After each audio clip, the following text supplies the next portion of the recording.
Hi, this is Tim of the 1916 Company. Welcome and thanks for logging on. If you love this watch, email me, Team Mosso at the1916company.com for purchase pricing and availability questions concerning this watch.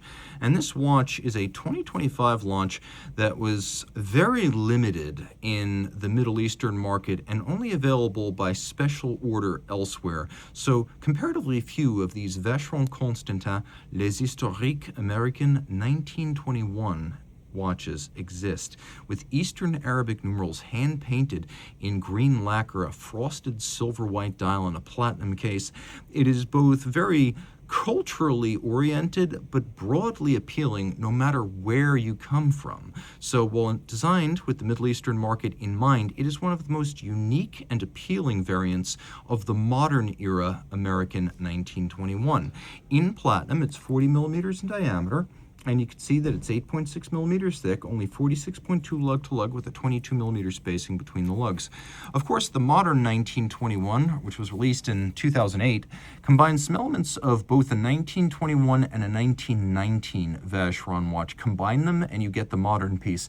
Add this unique dial and you get the Middle Eastern edition. It is flat and it will easily slide under a cuff. Form watches have a reputation for wearing larger than their rated size. I would say that's true here. It wears more like a 41 or a 42, but because the lugs are so short, I could recommend this for a wrist as small as 15 centimeters circumference. And again, my wrist is 16.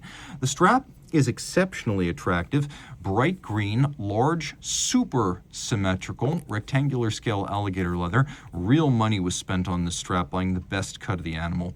You can see gloss with a little bit of bolstering or stuffing to add volume. The profile is actually folded with a monotone stitch on the bottom, calfskin. You can see no crimping, no gouging, a brand new Vacheron, appropriate Jean Rousseau Parisian cut strap. And when I say Vacheron appropriate, I mean that is the OEM supplier to Vacheron and de Bethune. So if you're wondering why no VC strap, it's because JR makes the best stuff. You can also see we have pull-tab spring bars, so you can pop the strap off the case without need for tools. These cabochons are symbolic, they're not screws. And we've got a little bit of a curved spring bar so that there's no impediment to the motion of the strap via impingement against the side of the case. Taking a look at the buckle, it is platinum like the watch, and there's your proof right there. The Maltese cross, the logo of Vacheron, is built into the buckle. You can see that logo on the crown. You can also see that logo on the dial. It is a monoblock case, something often overlooked when we discuss the Historiques American, and you can see that there's no separate bezel. Mid-case and bezel, all one piece, so everything loads through the back, the dial and the movement. So you have this seamless aesthetic. You can also see that the lugs project out of the case flank rather dramatically. That's welded lug case construction at its best. Laborious, slow going, the kind of thing you're doing when you're not trying to make a million watches a year. The dial is a fascinating one because it has two distinct elements. One, obviously, these lovely hand-painted Eastern Arabic numerals, which are present both on the hour track and the small seconds, but also this unique granular frosted tremblage-like texture in silver white. And it does give the watch a luminous aesthetic, whereas the numerals give the watch a very unique look that'll never be mistaken for another 1921. If there's one Achilles heel to this series, it's that there have been a lot of variants. This variant, however, is one of the least common. So along with things like, say, the Monticello Motor Club anniversary, this stands as one of the scarcest and most memorable of the modern 1921.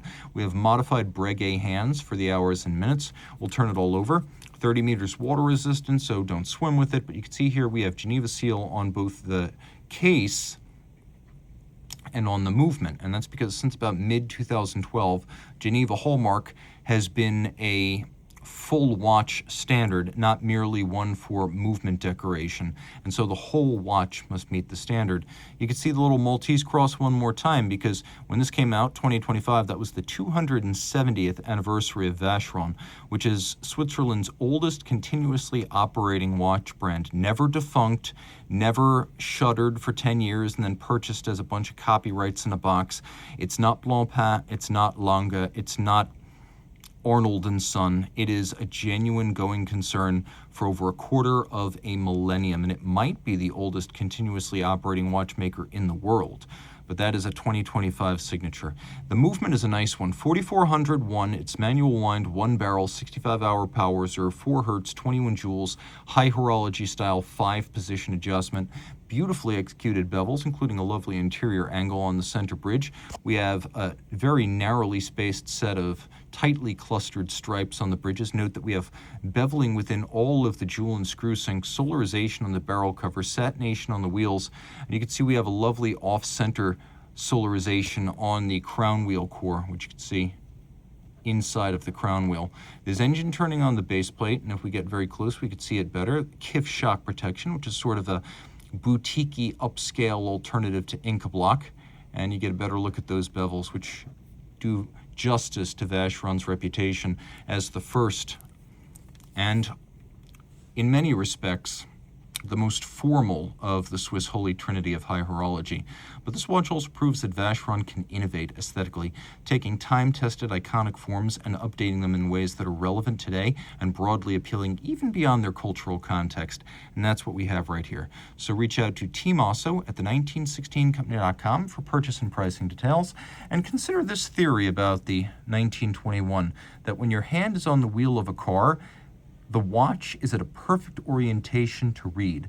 So whether this really was the first ever driver's watch or not, it's a piece of the legend that I happen to adore.